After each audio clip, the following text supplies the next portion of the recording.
Leksiyeni davamlaştırımız hürmetli vatandaş. Mavzumunda evvel çizsa, bugün çizsa 2019 yıl 5. ayının 10. günü hep gün cüme.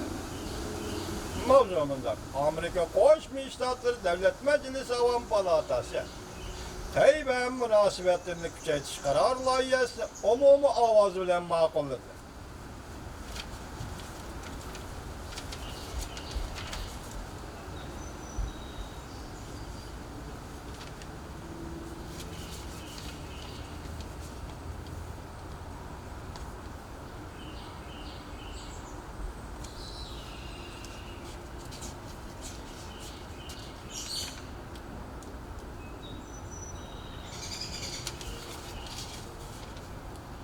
Tayvan münasebetlerini küçeytiş karar layihesi umumi avaz bilen makuldür.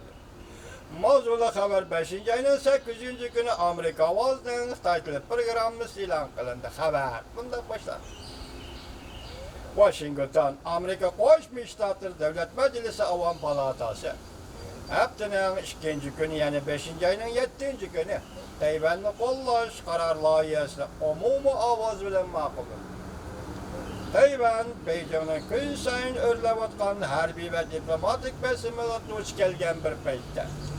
Amerika Koşmuş Ştatları Devlet Meclisi azaları Cumhur bilen bolgan münasibetlerde teximi qarat milletliğe pozisiyasını aşkarı. Bu karar layihesi 14 avazga karşı 0 avaz bilen makullanıp Amerika Cumhuriyetçiler Partisi ve Demokratlar Partisi'nin Tayvan meselesi de fikri birdeklik ekanligini aşkarıdır.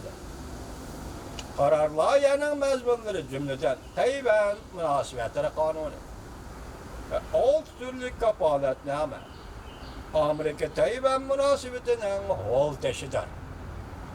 Tayvan sayılı seyahat kanunu Asya'ya kayıt kapalet bir teşebbüsnamesi Qatarlı kanun layiheleri ve her xil Amerika-Tayvan özara hemkarlık harbiy işler hemkarlığı münasebetleri kayıtı şer'ilendi ve Amerika hükümet memuriyetinin Tayvan'ın xalqaro teşkilatlar qatnışını aktif qo'llashi talab qilindi.